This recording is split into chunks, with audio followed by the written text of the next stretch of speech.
Hello and welcome to the Glesga podcast. Coming up this week, if you had to do one Olympic sport. Aye, fucking no bother. Aye, here's Glesga in the Olympic team.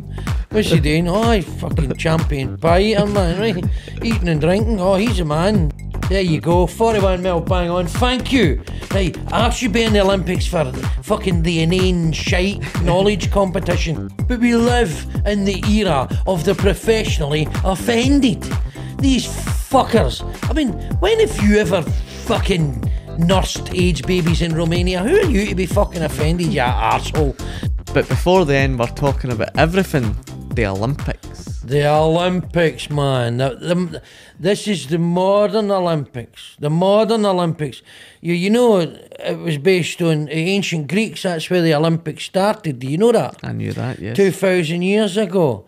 And all the competitors were, did you know this? Bollock naked. They would have wrestling contests and running contests. And their wee tadgers were going do as they're running 100 metres. They were all bollock naked. Well, you don't want to do the long jump if you're well endowed. That's going to cause a problem, isn't it? Well, you could do the pole vault.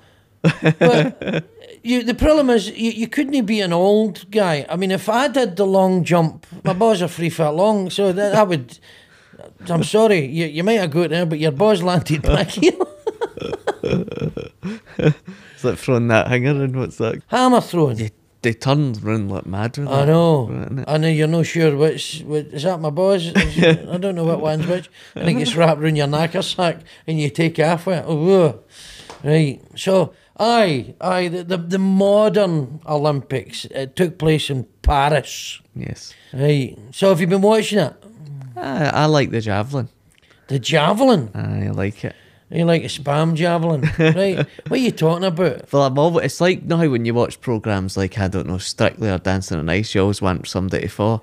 I'm always wanting somebody to get speared. You're just evil, man. Right, because I don't watch Strictly or any of these, as you well know, I don't watch any of these programmes. But I like to watch the Olympics. For some reason, I like to watch...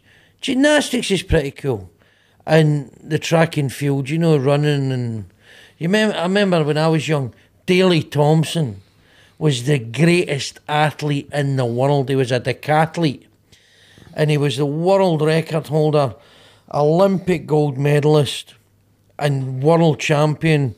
And the guy was awesome, British guy, unbeatable. He was the Andy Murray of his day. The Stephen Henry of his day. It was Linford Christie when I was growing up. Well, Linford Christie. So, unfortunately, Linford Christie was a phenomenal sprinter. Now, in the 1990, 92, 88, it was, in Seoul, in South Korea, the 100 metres was won by Ben Johnson. I seem to recall a time of 9.79, which is insane. But he was drugged. Canadian sprinter. He failed a dope test. Carol Lewis was second, the American, and Linford was third in 100 metres. And Ben Johnson got the medal strip for him, and Linford was upgraded to silver because Ben Johnson cheated. Jinky posted him the medal. I don't know if that happened. Or maybe they went down to the trophy centre and just got him another one. I don't know what the story was with that. But Linford got upgraded. But Linford, no, the thing is, we had, there's been a Scottish Olympic sprint champion. Do you know that? No. You didn't know that? Well, Liz McCalkin she was long. She was a long distance runner. Aye. So she was in like 5,000 metres and all that, the 5K. Now, in the Moscow Olympics, do you know what year that was? Was it 98? 98? No, that was the World Cup in France. It was in 98. No, the Moscow Olympics was in 1980. Oh, wow. Now, the Moscow Olympics was boycotted by the United States, and Jimmy Carter was the president at the time, the outgoing president, because he lost the election to Reagan. And Jimmy Carter, took the US Olympic team, he got them all at the White House and he gave them gold medals, which was a bit bollocks, to be honest. But they didn't go because the Russians, the Soviet Union, invaded Afghanistan, right?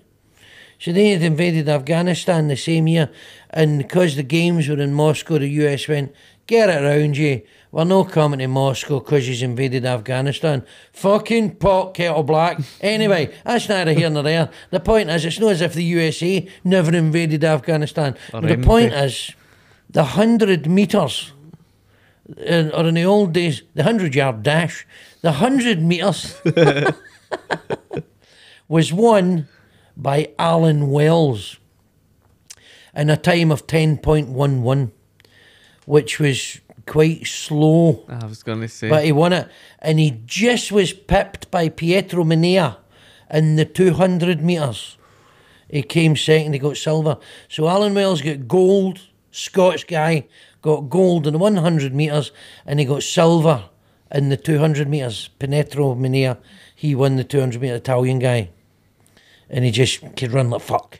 I don't think he's really interested if it's above 9 seconds, though, is it? I think Usain Bolt's world record's 9.51 or something, which is fucking insane. Right? I mean, I've been chased with the busies and everything, and I couldn't even go that fast on a bike. So, I mean, they reckon Usain Bolt's getting up to like fucking 35 mile an hour or something mental.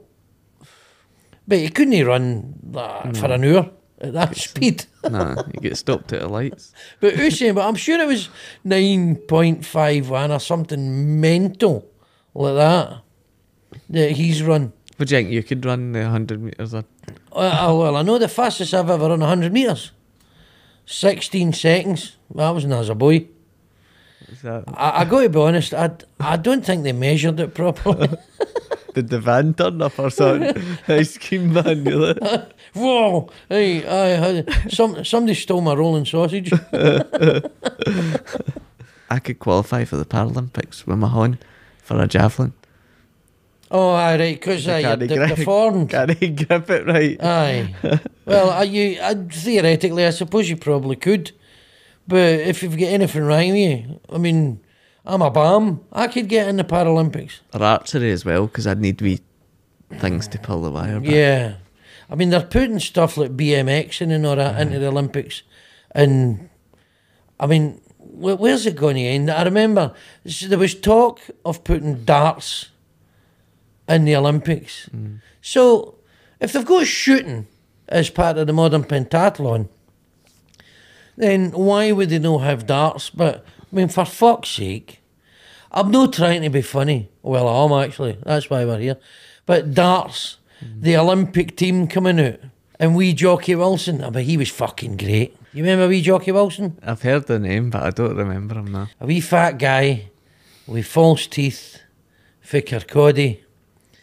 And in the 1980s, he was up against the personification of evil, as we saw it, which was the crafty Cockney, Eric Bristow, who was a phenomenal darts player.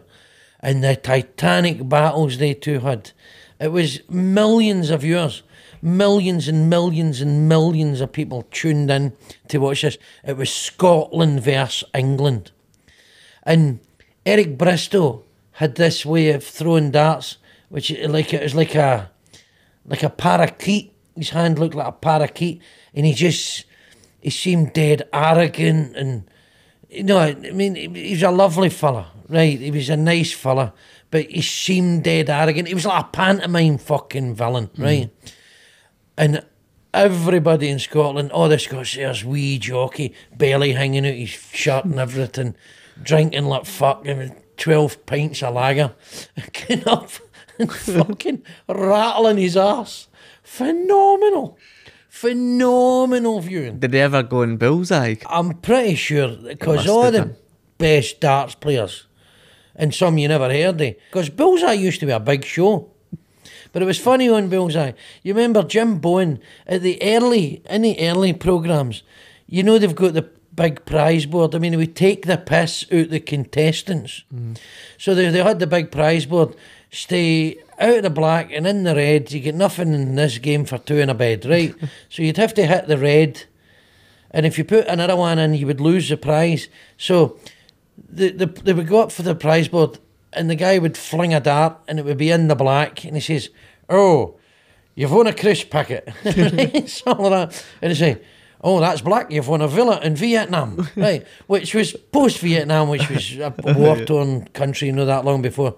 And he's taking a piss, but they obviously, and then he would go like that, he'd put it in the black in, "You've just lost your villa in Vietnam," right? And so he's taking a piss out of the contestants, but the people must have been writing in and going, that's offensive. He's fucking ripping these people's arse for. And he stopped it. But if the early shows, he was ripping the arse out the punters. Do you not think the Olympics would be better if they had someone doing voiceover like that, just saying like, "Oh, you've made an arse of that" or something? Well, it would be fucking brilliant. It would be essential viewing. But we live in the era of the professionally offended. These fuckers. I mean, when have you ever fucking nursed age babies in Romania? Who are you to be fucking offended, you arsehole? But the problem is, these arseholes, you're just having a laugh. And these arseholes, I don't think you should be doing that sort of thing, blah, blah, blah, blah. Fucking, I would write to the Director General of the BBC as fucking bollocks. These arseholes. If you're one of the arseholes, fuck off. It's mental though, that must be. Is that 10 years since the Commonwealth Games then? Must be. What Commonwealth Games? We had the Commonwealth Games. I mean, nobody watches. It's like a poor man's Olympics, isn't it? Nobody watches the Commonwealth Games. I suppose it's a bit like the World Cup and the Euros at the football. So I won but they're talking about having the World Cup every 2 years or the Euros every 2 years and all this sort of business. I don't know. God, don't know if we could put up that heart. Yeah, we'd get fucked twice the amount of time. That would be too much to take. That's us done the first lap. So we're going to take a short break and then we'll be back. So back to everything Olympics. If you had to do an Olympic sport, you basically, somebody said, right, you got to compete.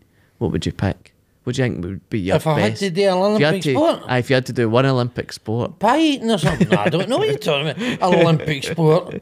Aye, fucking no bother. Aye, here's Glesga in the Olympic team. What's he doing? Oh, I fucking champion pie eater, man, right? Eating and drinking. Oh, he's a man. Man versus food. Behave yourself. I don't know. And then nothing. No, the short put or anything. The short fuck. Short puts are dangerous. I remember when I was at school. I remember a wee giggle. So a guy, his name was Alan Rooney. He lifted the shot put and he flung it at John Noon and he fucking knacked him, man. He hit him right in the, what do you call that? The hip where. Aye. And he knacked him. No, that's equipment. You shouldn't have BAMs running about with that sort of equipment. Fucking javelins and all that and throwing hammers. Get the fuck. Is there a football in the Olympics this year? There's a football tournament in the Olympics. A men's and a women's football tournament. Are we get a GB team then? No, there's no a GB team. We had that one year, did we not? And it was fucking murder. Aye, there's been GB teams, but it's like when they have the British Lions. There's loads of English players and there's a couple of jocks, a couple of Scots. I mean, the only player, if Team GB had a team at the Olympics this year in Paris, the only player that would get in the team would probably be Stephen O'Donnell, right back for Motherwell. Maybe you can tell us in the comments, if we had a Team GB football team in Paris, what Scottish players would get in the GB team? John McGinn. Super John McGinn. No, he wouldn't. How no? Right, Kieran Tierney then. Nah, he's always injured. He'd never get in. He'd trip get up the stairs. Andy Robertson. McTominay. Big McTominay. You need a bit of that Scottish, let's ram it up their farters. Big McTominay brings that. Possibly. He brings the Braveheart, the real Braveheart. Get into this mob. That's no good, though. What's no good? Well, just somebody like that. You need to be. Because that's what you need to overcome when you play competitive. You need heart, man. It's not just about technical ability, it's about heart and will. You need somebody that's going, get into this mob. If you don't get into them, I'll batter the shite out of you. That motivates you. You know that motivation. See, in terms of motivation, and like, do you not think these folk that compete at the Olympics have just chosen that that's going to just take over all their life? In terms of having something that you're just so... I'd love to be able to have something that I was just so focused on like that. Like, be really good at. But you have your maniac. You're focused on exploiting me for your own personal gain. Oh, I'm good at that. I mean, the way you go about your business is quite frankly, it's worth watching. It's an example to all of how you should rip the arse out of an elderly parent to make money out of them. It's a gold standard. Oh, absolutely. Absolutely, my son. But you don't become Olympic champion if you go, nah. It requires mental focus, staggering willpower, will and skill. Said it before, Muhammad Ali said it. Great champions have not just got skill, it's about will. And see if you've not got a will, doesn't matter how much skill you've got. I mean, George Best, one of the greatest players that ever lived. He was more or less finished at 27 because he was a great player, but he couldn't be arsed, couldn't be bothered. Too busy shagging Miss World. Somebody said, well, it was Frank said it. Frank McAvey says, George Best shagged 4 Miss Worlds. Wow. It should have been 5, but he never turned up for that one.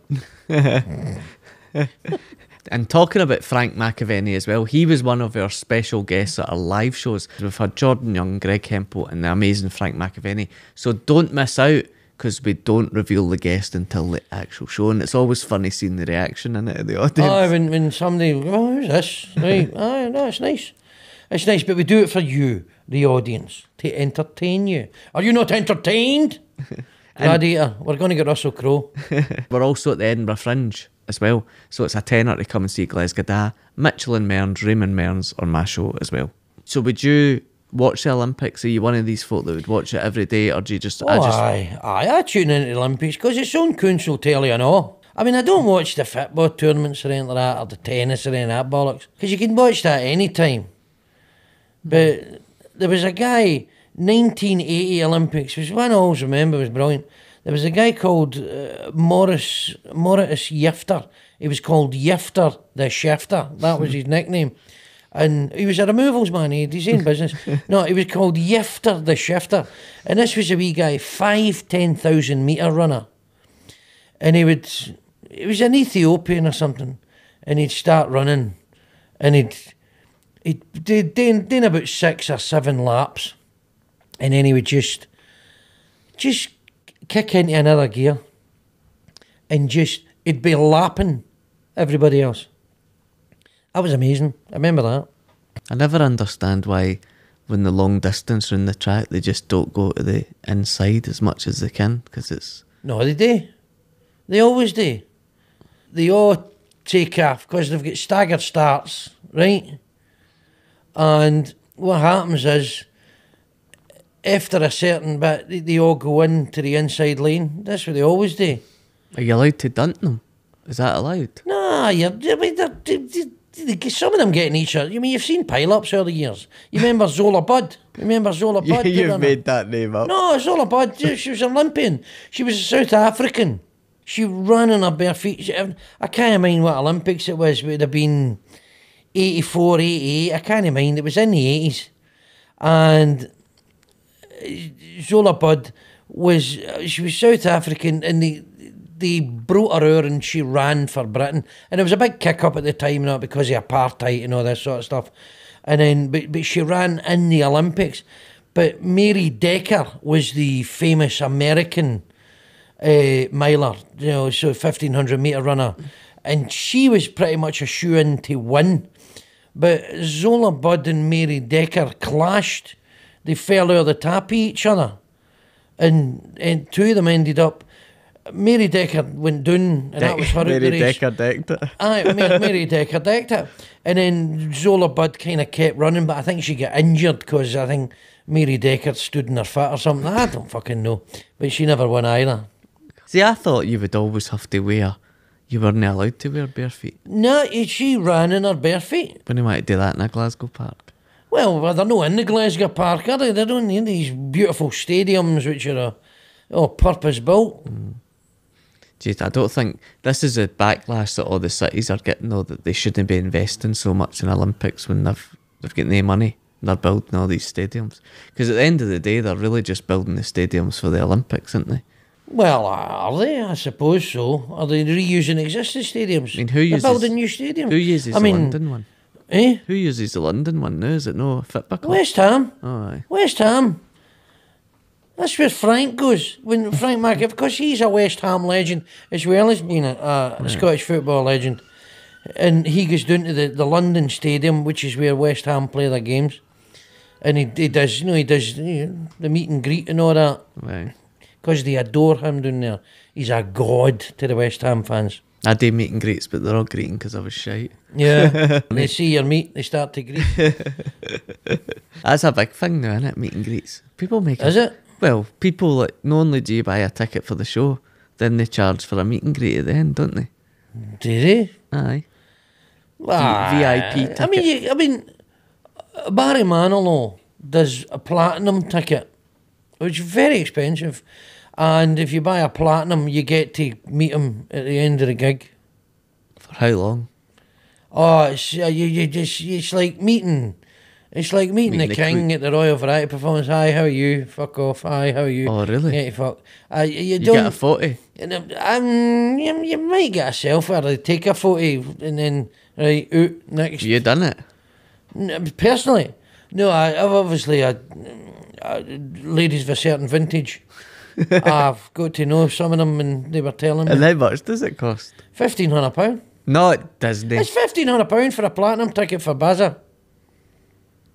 To get a photo of him? No, but you go to the gig and all, and you get a premium seat, and then you meet him after it. For £1,500? £1,500. Oh my God. But I believe all the money goes to charity for these platinum tickets. The Barry Manilow Foundation. There's a... For his face. No, he's a big charity person. You know, I'm a Bruce Springsteen man myself. How much have you paid for that? For Bruce Springsteen? Have you done a meet and greet? No, I don't know if you can do that. I'm too tight to pay that. So see, going back to the Olympics. Olympic rings. Olympic rings? Aye, the Olympic rings. The 5 rings? They come for the original Greece. No, I believe the rings are something signify the 5 continents. The Americas, Europe, Asia, Africa. Write in and let us know. Aye, let us know in the comments. Well, you don't think we're researching any of this pish? Do they still let a gun off? Or is it a fake one? It's a fake one, isn't it? They're not going to give me a real gun. It's a starting pistol. It's just a thing like a firecracker. Aye. I mean, I've never seen one. But it's not a real gun. You know, guys going, right, they're all lined up, and some guy goes, how do I get my 9mm out, right? You ready to go? Because what comes up must come down. Somebody in the stadium's going to get a bullet in their napper. Fuck's sake. Because you hear it bleating, don't you, when they false start, and then 3 false starts, you're out. I hate a false start. Then you go, oh, you're just getting into it. I love the 100 metres. But it's it's like 10 seconds. You just bang. These guys all fucking bang. It's mad. Amazing. All that training during the year just for under 10 seconds.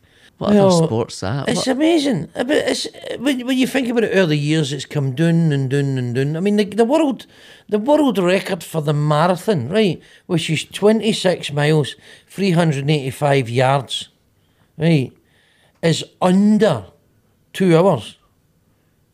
So these guys are running 26 mile in 2 hours. That's like you running 13 mile in an hour. 13 mile. That's like me running for Bellison to Clydebank in an hour. I mean, the bus can't even do it in a fucking hour. That's like me running right, from my the house number 2 can't get for Bellison to Faithfully in an hour. Right.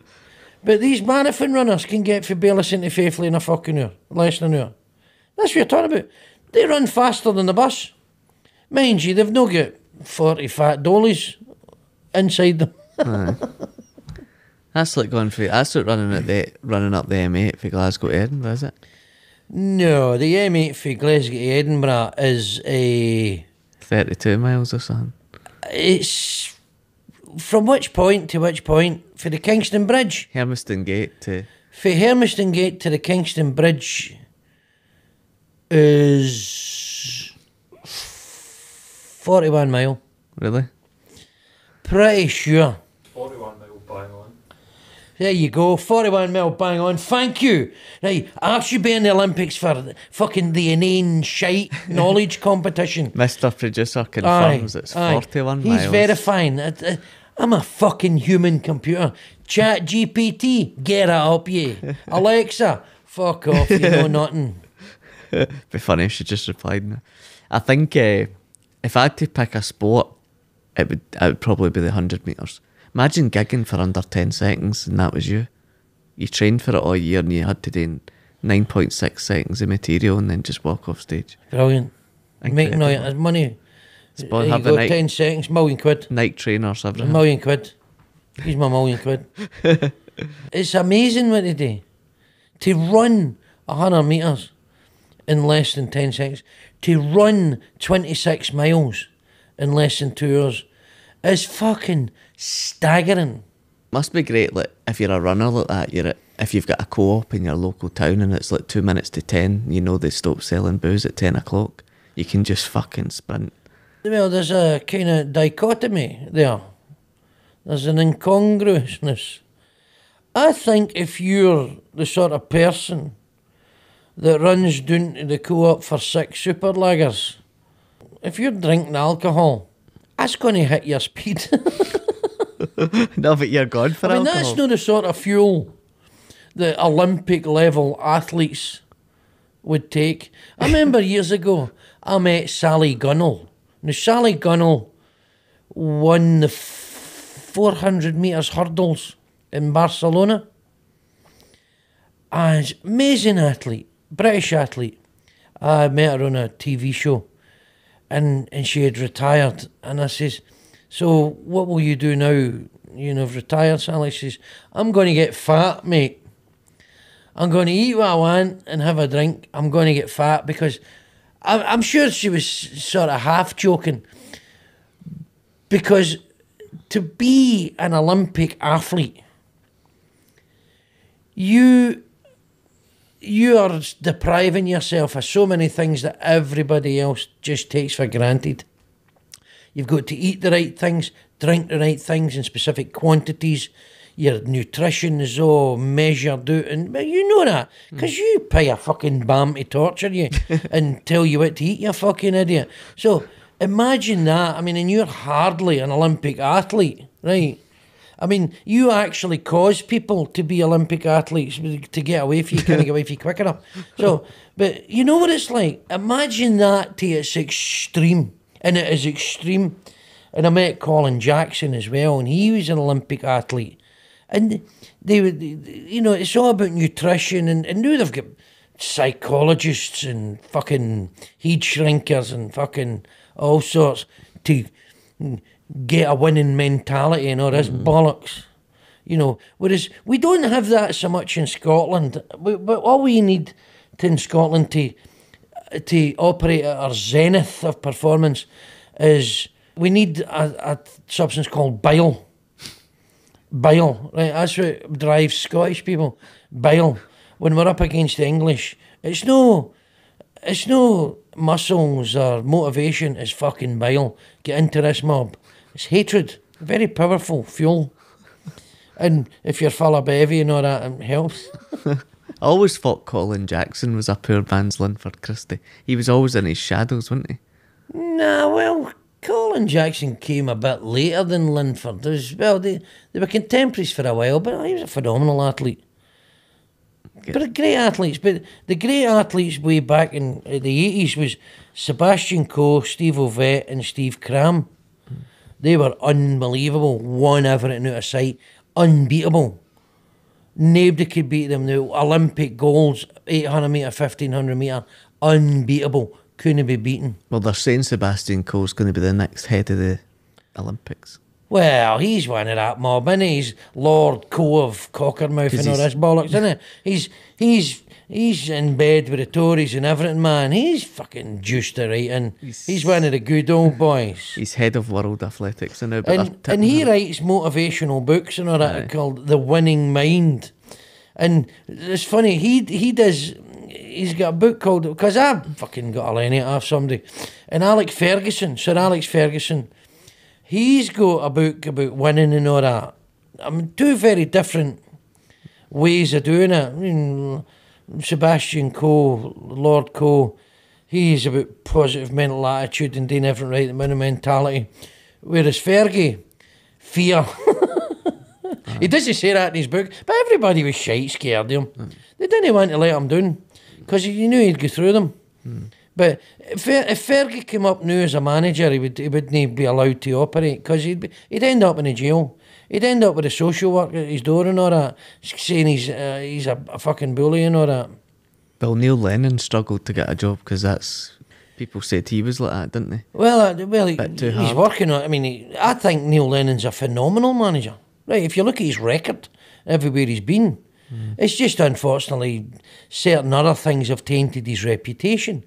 But I think the whole point is with people like Bill Shankly, Bob Paisley, Alec Ferguson, Brian Clough, Jock Stein, all these old managers. I mean, there was a different age then. Gordon Strachan said, right, that he says, nobody was injured at Aberdeen.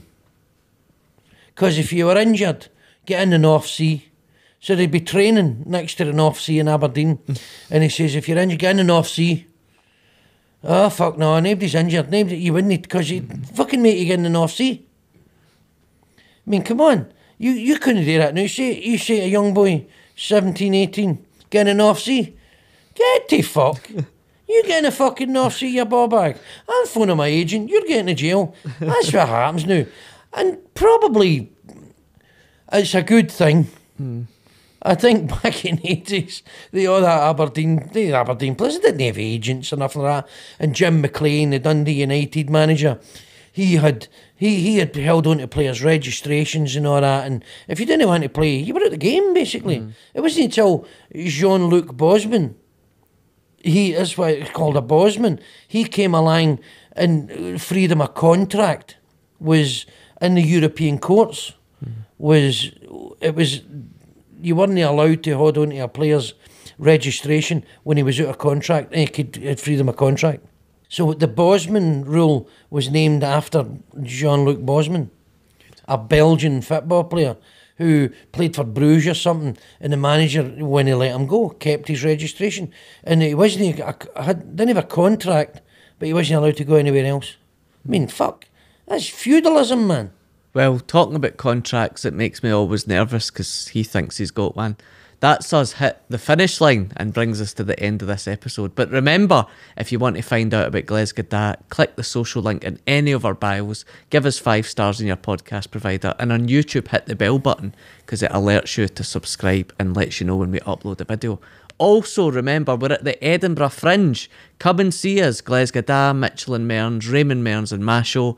It's only a tenner for all the shows. Visit glesgada.com. But before we go, let's see what you decided was the best clip from last week. Do you never play a game called Bottling? It's a bit like Conkers with bottles, right? It's a very simple game, right? You would rake the bins and find all the bottles in the bin. And what you would do, you would have a bottle and I would have a bottle, and you would put your bottle down against the wall and I would fling my bottle at your bottle, and if my bottle smashed your bottle, I'm king for the day. But then you would get another bottle and say, let's see, your bottle can go against this, so I'll put my bottle down and you'd throw your bottle, right? And if your bottle broke my bottle, you win. But if my bottle stayed there and your bottle broke when you threw it, then I'm 2 points up. You get it? No. And that brings us to the end of this episode. So remember, come and see us at the Fringe or in Glasgow. If you enjoyed the show, tell your friends. If you didn't, fuck off.